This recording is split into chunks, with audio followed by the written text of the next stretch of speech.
Welcome back, y'all. Welcome to the spoiler section of Mortal Kombat 2021. Um, there's really a lot that I could say about this movie, and this is gonna be probably the longest review for a movie that y'all probably have ever seen. I'm just kidding. I don't know how long it's gonna be.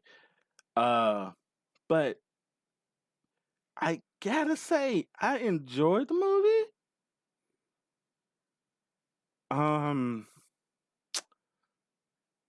it it also felt like there's two different movies as well because we all know we got the first 7 minutes of the opening act probably 2 3 days ago before this movie even came out, and we were following pretty much Hanzo and Bihan, pretty much that story, that little quick snippet of how's Sub Zero and pretty much that quarrel between families and clan. Obviously, they try between clans. Um, And watching that first 10, 15 minutes was strictly perfect. It kind of reminded me more of the Scorpion's Revenge movie. It was so good. Then after that, we get into the Cole character, played none other than Louis Tan. Now, I got my notes over here and it's on my computer, so I'm doing them. So if y'all see me looking over here, because I'm doing multitasking, and but yeah, getting into Cole's character, it's like why? Nothing against the actor, but I think the script kind of wrote him to. When we got a starter on it, he was supposed to be like a down and out MMA fighter and all that, and he gets a second chance at life. None of that felt like that at all with this character. The man has a family that loves him. When he gets into when he's in his fight, his underground fight or whatever you want to call it, it's not like they are paying him to lose. It felt kind of like Sam Raimi's Spider-Man when Tobey Maguire had to pretty much, he was trying to get some money and he just jumped in the ring with I forgot the wrestler name. I'm sorry, but he just jumped in the ring. You last 5 minutes in the ring, you get a certain amount of money. Macho Man. Yeah, he got into the ring with Macho Man, and he had to last a certain amount of time in the ring to get some money. That's how it felt with this. Now, I'm not saying this was on the level of that Spider-Man movie, but that whole sequence of seeing him in his first fight is like, okay, okay.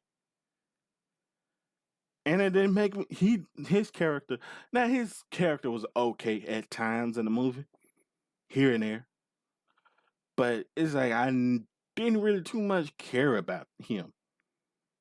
It's like they should have followed the story of Hanzo and Bihan. You could have made you pretty much, because that first 10, 15 minutes of the movie, it made me just want to watch Scorpion's Revenge again, and then it made me feel like there was just a live action of that movie, to the point where this could have been like your MCU start off point, because pretty much this whole movie is a prequel. This is not the tournament, so this is your prequel to the story, to the tournament. You could have just followed their storyline and be like, oh, this was centuries ago. This is when not the first set of people, because I know this tournament has been going on way beforehand. And so I know this was way beforehand, before him anyway. But you could have followed that story of of that clan, because I really wanted a whole movie just about them two of those clans, because I really don't know the backstory of why they hate each other. Why is it Japanese versus Chinese? Because pretty much what Bihan was Chinese and Hasashi was Japanese, or it was the other way around. I'm getting that mixed up. And I'm just like, oh, I want to just follow that story. You could just redid a whole story of just those characters. But yeah, enjoyed the first 15 minutes. The rest of it in parts, and then the fight scene toward the end was pretty much lovely. It was money for me. It was on point. Um, and that's how I feel about the movie. Um, and yes, I know I am a fan of Mortal Kombat. I have been playing the game since the good old arcade days and since Sega Genesis. So I've been a fan. I've played the last 2 or 3 games because I kind of fell out of it and ended up playing a lot more other games. And then now, if I jump in now, I'm probably going to my butt whooped by people online. So nope, not for me. Um, and then having your character, having your character, Hiroyuki Sanada. I've watched that man in a lot of movies where he's played the villain, played the hero, and I love all his movies. To be honest with you, anything he was in, I love him in it. But you only probably, if you add up the time that he's in here, would probably no more than 10, 12, 15 minutes. Now you sprinkle once that whole beginning sequence was over, you probably sprinkle them in here and there because of Cole's character. Only reason why he's in this tournament is because his great grandfather, his early descendant, he's a descendant of Hanzo. Because pretty much once that first, and I knew that pretty much 2 3 weeks ago. I said, if y'all are not following me on Twitch, please go over there. Let's have some fun. We can talk more, and I can explain a lot of things on my thoughts. But 2 3 weeks ago, I was giving my thoughts on the Cole character, and I even said I was like, okay, he could be Baraka. Less likely, probably less than 2%. Takeda, which he was in Mortal Kombat 10, I believe. But that was more like a 30% in a way, because of I was watching a trailer, and the suit that he had on kind of reminded me a little bit of Takeda's suit, or should I say his armor reminded me of something like Black Panther. Uh, then the third thing I said was he was a descendant of Scorpion of Hanzo, and boy, that proved my theory early in the movie. When you find out that the child survived, the little girl, the baby survived, yep, it proved my theory. That's pretty much the only reason why he was picked to be in this tournament, basically. Because after his ancestor died, he just has the blood of Hanzo, so he automatically gets he pretty much, yeah, it's a birthmark. They didn't lie about that. Yeah, it's a birthmark, but because he was chosen through centuries and generation of the family. So I guess so. It was like, why? You should have made him a totally different character, because of the simple fact that because before the movie came out, that we were getting stories about uh Cole was supposed to be a down and out MMA fighter. He's supposed to be, on his last leg. He gets a second chance and all that. I didn't feel none of that in this movie at all. This man had a family. He was once a champion. He just lost the trophy, and now he's just is he miserable? He's not even miserable. They ain't really gave us a reason why he lost the belt, or if he gave up the belt, or he just felt like they didn't even show to explain us if he was just unmotivated or what. They never explained none of that, and it made him probably one of the most boring characters. I ain't gonna say boring. He was okay, but they just the script kind of made him like he was not on his last leg. Now, if they would have did something with uh, cause they could have just continued the movie following the story, just the Scorpion's revenge story. We could have met Quan Chi, and we could have met different people in this movie. Still, we still could have managed to meet all, and then still have Liu Kang and Kang Lao training Kano and all Sonya Blade and all, and to make them be like, okay, bam, we're got Earth Realms Warriors, they're and they ain't even champions yet because they're just great fighters. They're not champions. So yeah, I mean, it could have got to a point they could just sprinkle a little bit, and then we followed them from the Earth Realm. But back with Cold situation, they could have made it seem like okay, yeah, and start off with the movie once they finish their sequence with the Bihan and Hanzo fight.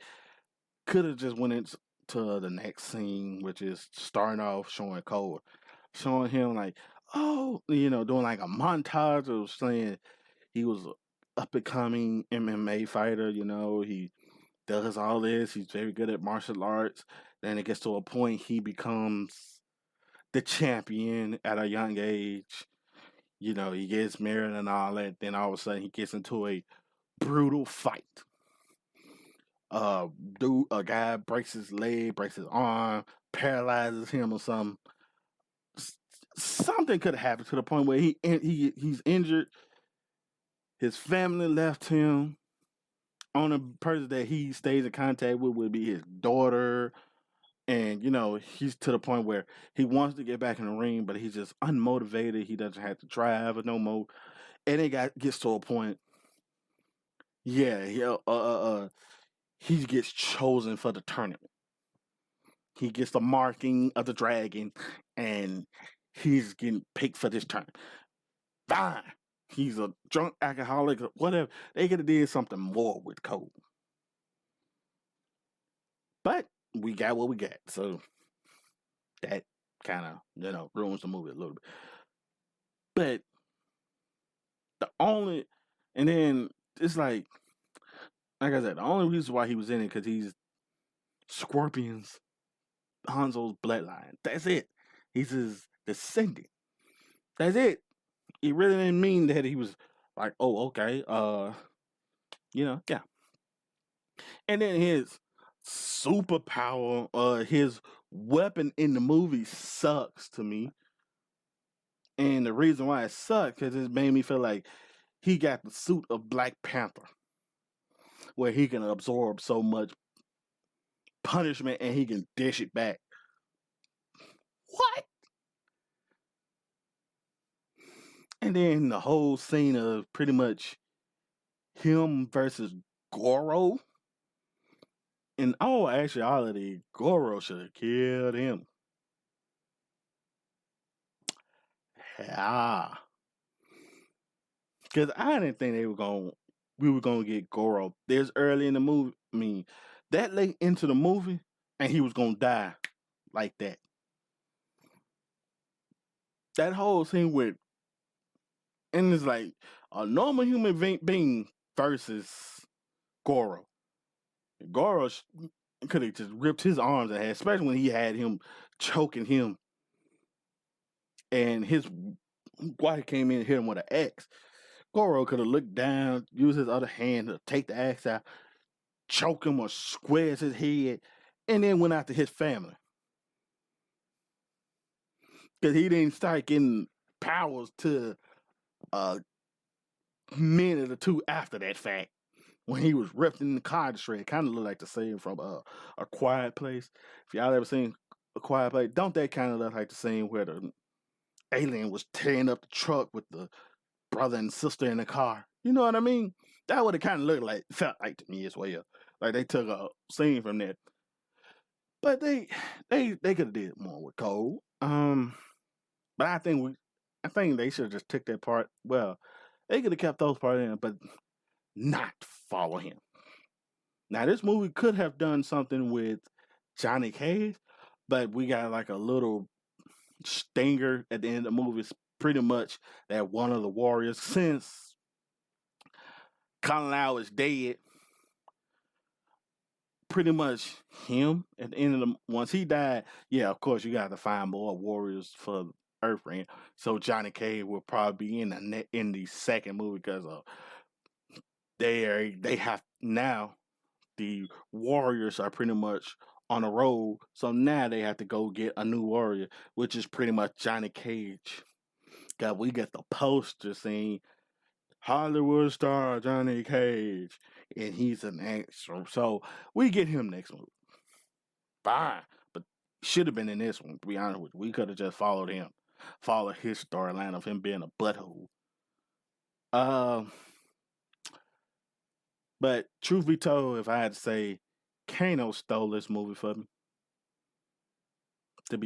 He was the person. I guarantee you, if I watch other people's reviews, I guarantee you, Kano is the star of this movie.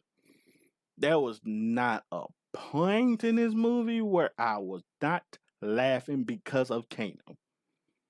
Especially that whole sequence when we first ran into Kano. Well, not ran into him, but the first time Kano pops up on the scene, he's talking smack while being handcuffed. And then we get to a point, Cole asked Sonya, so where's your mark? She said, I ain't got one. I don't have one. And Kano said, wah, wah. That scene had me rolling. I tell you. I had to put the movie on pause after that because I was dying. I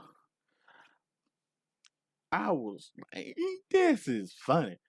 Then later on, we get Kano get his butt whooped by Liu Kang, even though they training, and he's still talking smack after getting his butt whooped. Kano stole this movie, and who was he played as? Who's Kano? Who's Kano? Josh Lawson. I love that actor because he actually made Kano his character. To be honest with you, I do like a lot of story of how Jax came to be and all these people, how Liu Kang and Kano get their powers and all through the arcane. I think that's what they were saying in the movie. I can't remember. They basically just saying that everybody's in Earth Realm, you're 110% human. So once you get the mark, you start getting powers. You draw energy from the mark, which is pretty much something that's within you. It finds what's within you, and you pretty much get the power. So I kind of like that. Okay, it's now 110%. Oh, Liu Kang just has this fire ability out of the brand, out of the blue. They kind of try to add an extra story, a little bit of a story to it. Like I said, the story might not have been A1 or tip top, but I kind of liked the story. Pacing in the movie was okay to me.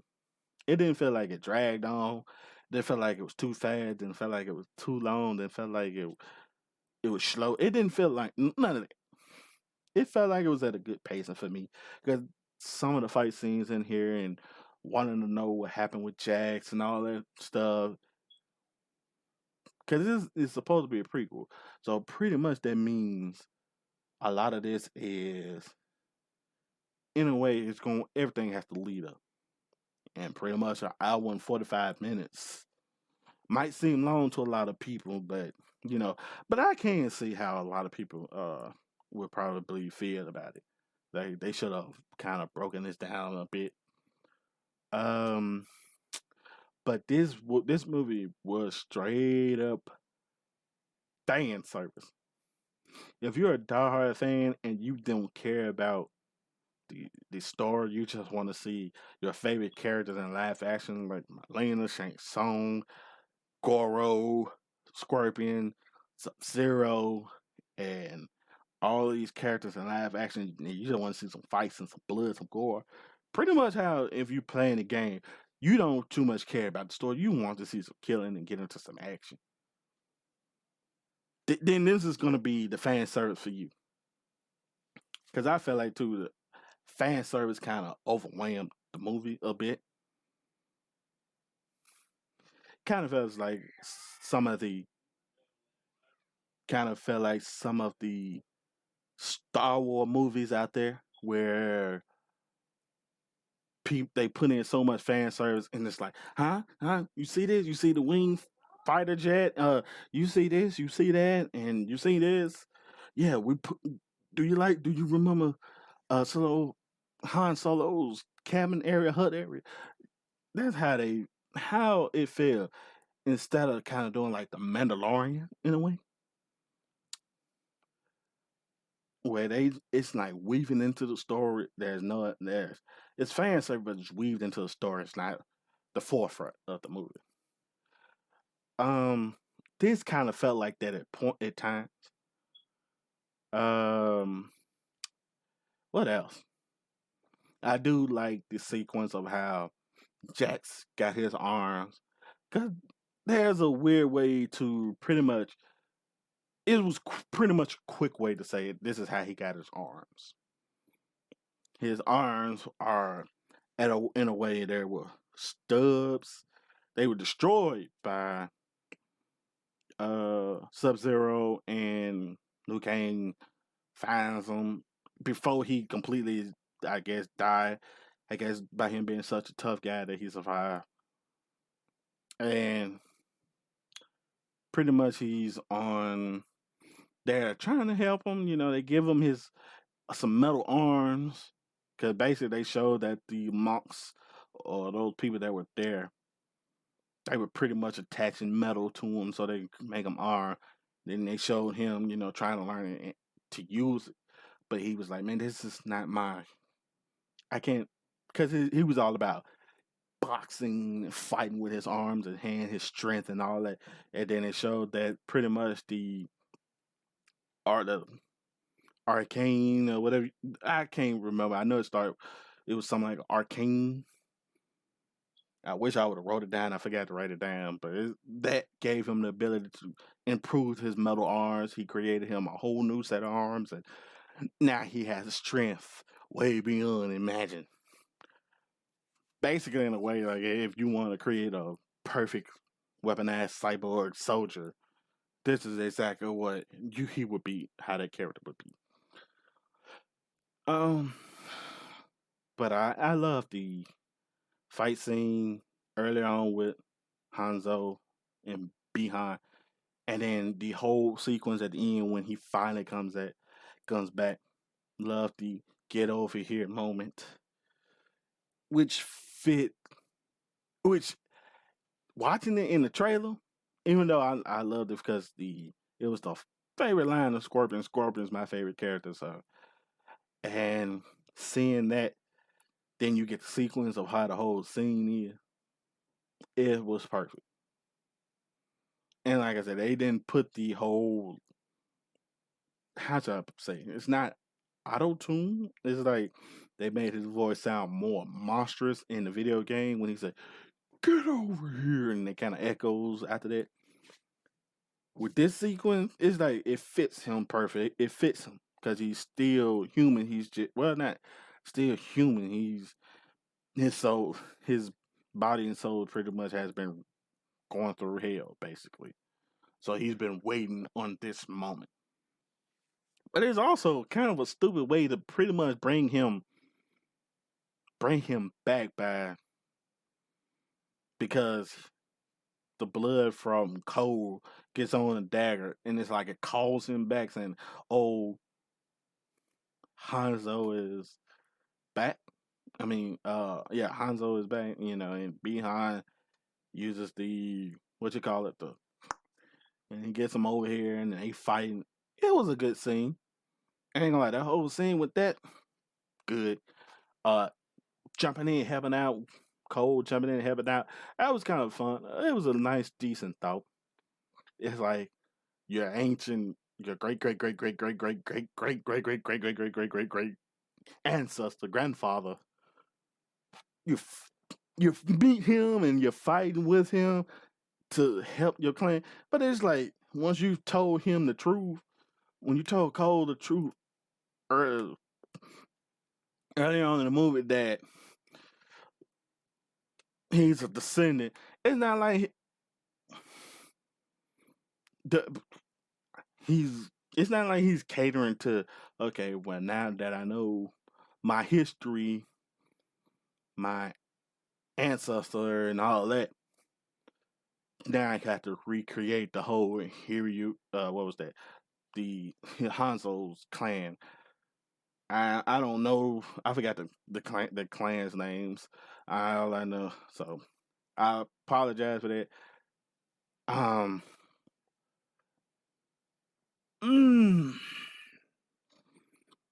but yeah, and the whole scene with Sonya, when she finally kills Kano and she gets the mark, now she automatically know how to use her power. Hers is more like a laser beam, just like his. So she basically saying she got it from him, a parting gift. I figured that was gonna happen. When I found out she didn't have the marking, I found out later on that yeah, sooner or later she gonna get it by killing Kano. Because that's been a story in lore for the longest. It was always Sonya and Kano going at it. Somebody gonna die. Kano dies early. Well, not too early, but later on. But seeing how they did a lot of these characters were on point. To be honest with you, Liu Kang. I forgot the actor's name for Liu Kang. Lodi Lin. I like that character. I can see him fitting as Liu Kang because Liu Kang was all about like a monk. He was always talking in rhythm or in what's the word I'm looking for? And like, hmm, the word was on my tongue, and he's always talking in the monkish style about nature and all. So that fit him perfectly. Kung Lao was cool. He was more of your cocky character who was played by Max Huang or Huang. Huang. Uh, okay, that's fine. Sissy Stringer as Molina. We didn't get much. I kind of wish I would have seen her with her mask on, or seen her completely with her sharp teeth and her, because it didn't happen until she pretty much dies a couple of seconds after the fact. I wanted to see more with Molina. I love Molina's craziness through the movies. Uh, Chin Han as Shang Tsung. I like him as Shang Tsung. I'm not gonna lie to you. It show feels like it fits him. Even though I like the original guy in the 1995, he's probably gonna be my top as Shang Tsung. But I can see uh what's his name? Chin Han doing it. Uh Jessica McNamee as Sonya, it fits her. Long as they didn't get Ronda Rousey to play, it fit her. Uh, Josh Lawson as Kano, which I love him because he stole this whole movie.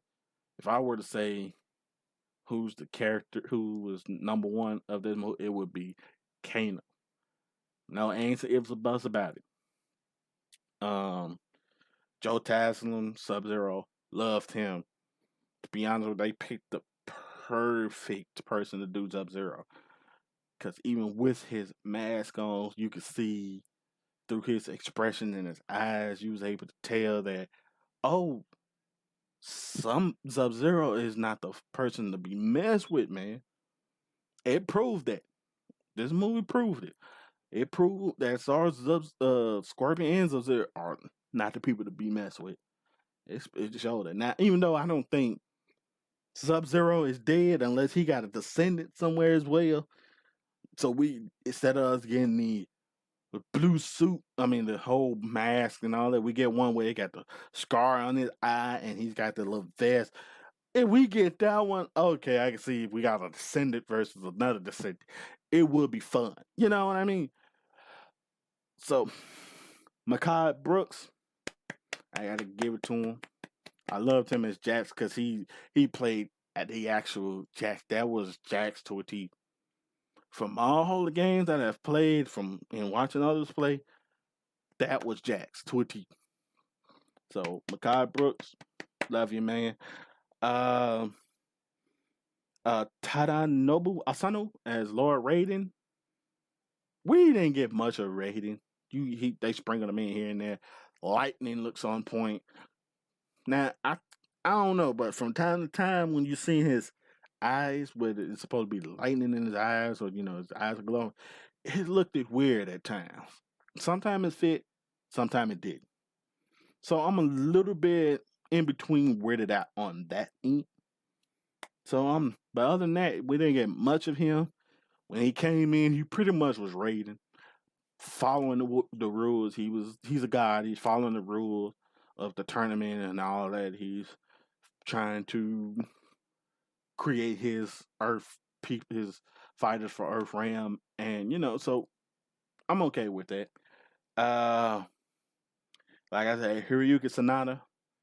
Wish they would have gave us more of him. I've watched so many movies with both him and Joe Taslim in it, and those two are just their martial arts, their acting, lovely. It's lovely. So wish we'd got more of that. Uh, let's see. Well, that's pretty much everybody, at least here on IMDb. They done never gave us. They never really. Hold on, let's see. Let me see. Because I don't know who is the actor for Cabal. Whoever played Cabal was perfect. The whole suit with him was perfect. Let's see. Let me see. Daniel Nelson did a good job. They did a wonderful job with the Cabal version of him.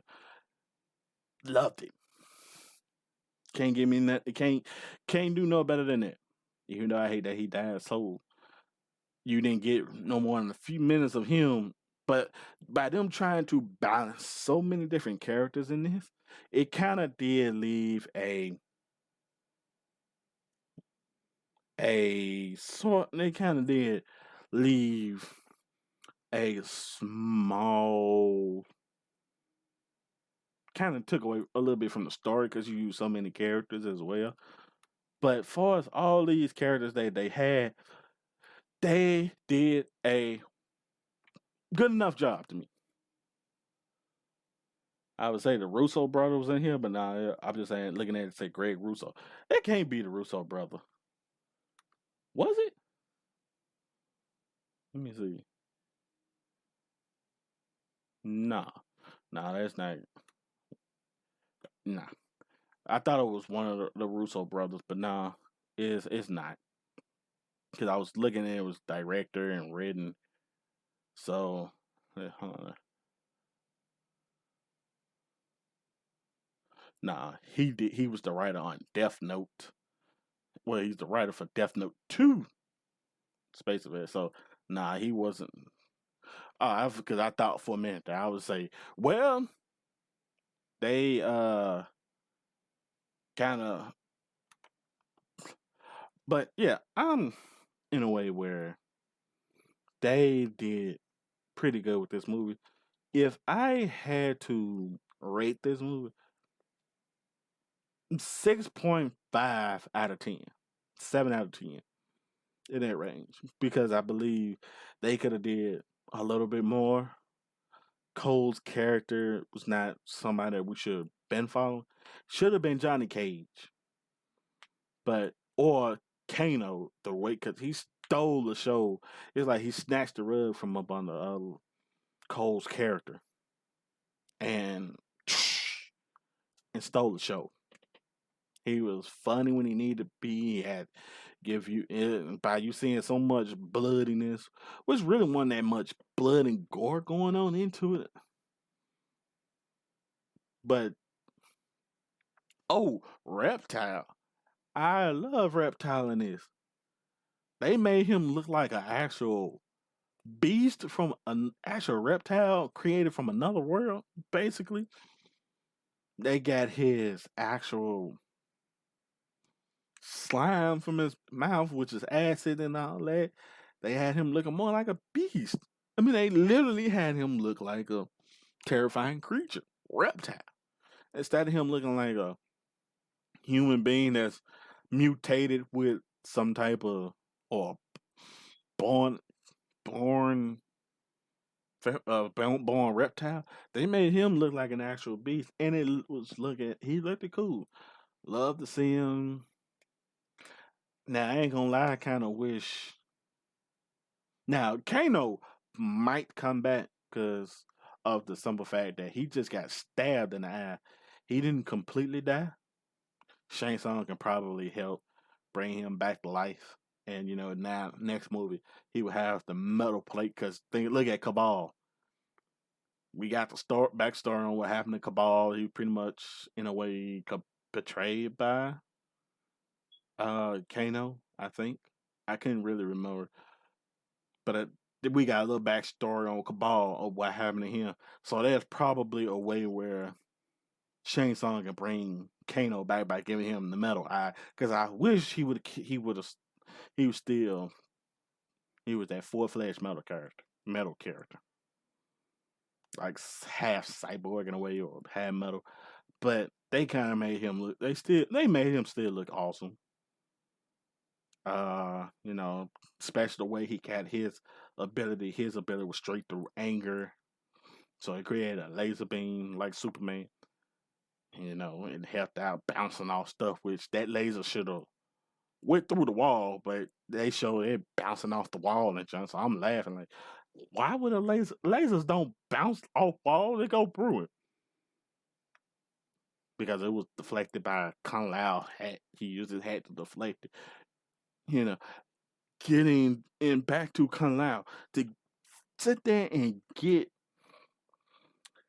the whole sequence of him using his fatality on this flying creature, Natara, whatever her doggone name is. Yeah, Natara. That's like sh- straight up fun. It was like,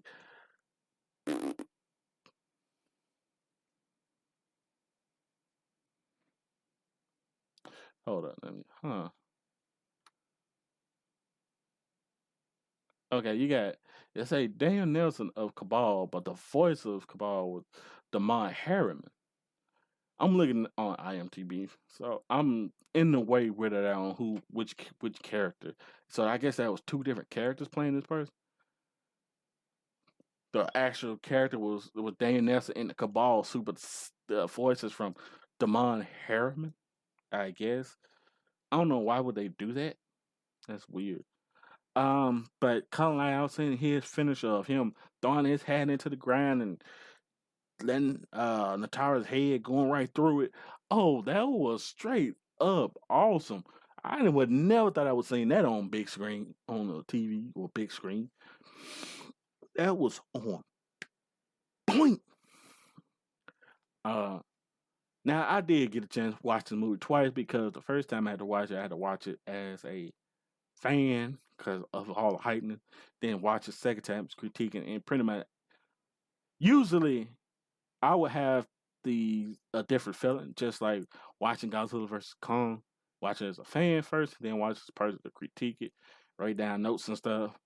Uh, and my feelings were different from each other because of the second time having to watch it. There were some things I missed. Doing this again, I felt the same as I felt if I was watching it as a fan. So, but yeah, if I had to choose,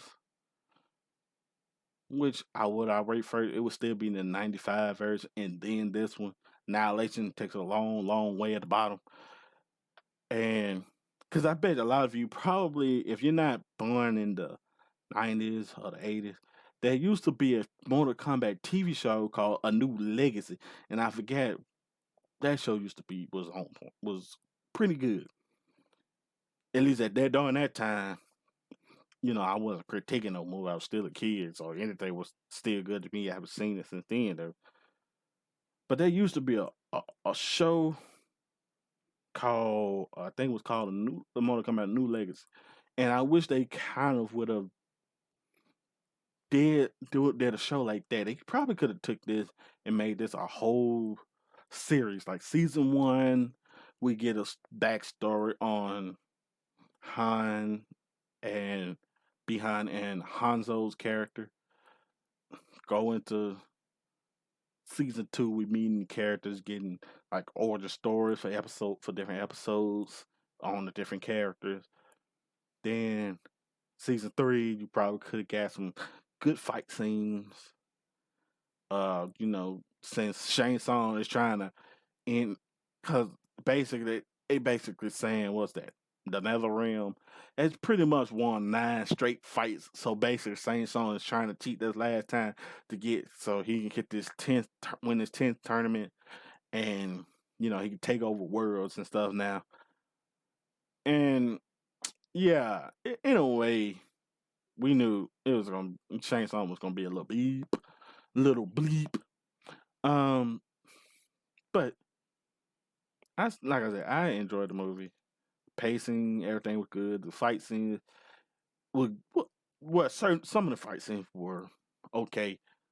Majority of pretty much that fight, the first 10-15 minutes, and that last little sequence of Scorpion Sub Zero was probably the best scene, and pretty much the fatality with Scorpion. That was okay. Those were pretty good to me. Well, not pretty good. They were great. Let me change that. They were great. The rest of it, they were okay fight scene. There were not really pretty much nothing much happening.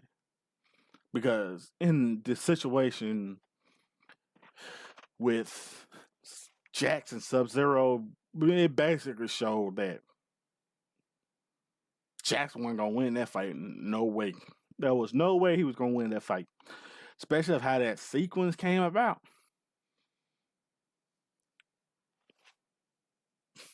He was not gonna win that fight. Uh, and they could have probably explained a little bit more how he, what's his name? Heban. Yeah, how he just become 100%. How he became Sub Zero. Because basically, it showed you at the beginning, he was already knowing how to create ice, but he was still human. So was he given power beforehand?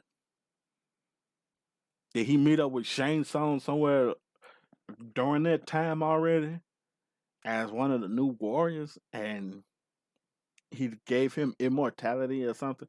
They could have did more explanation with that one. Sub Zero, I mean not Sub Zero, Scorpion. We got him. We already know what happened with him. His rage and envy for fighting, for losing his family and fighting beyond, it was going to drag him to hell, and he was going to become who he became. We already knew that, but we should have followed more of Sub Zero in a way, kind of balanced in both stories. This was probably a point in time where you could have brought up Quan Chi. Now, who knows? Maybe they did do it that way. Kept the same sequence as Scorpion's Revenge. But instead of them wanting to be the same as that movie, they probably decided to cut some parts out, edit some stuff out. And that was probably a lost cause. So they're going to probably uh, bring in Quan Chi somewhere later on. But like Cole's character, liked him in parts. The only reason why he was pretty much in this movie because he's a descendant of Scorpion, of Hanzo. So basically, all they did was use him as a way to bring Scorpion, to call Scorpion, and to, I guess that's pretty much just it. Yeah, I mean that's pretty much it. That's all I can say about who his character was. They really don't need him. Now, if they were going to introduce a new character that's probably going to be in a future game, fine. But it's like his ability is something between defense and offense. Because of the weapons he used and the suit that he has is pretty much a defensive suit that could be switched to offense. They also could have did a better explanation with that. Could have showed like some of his fights. He's very good at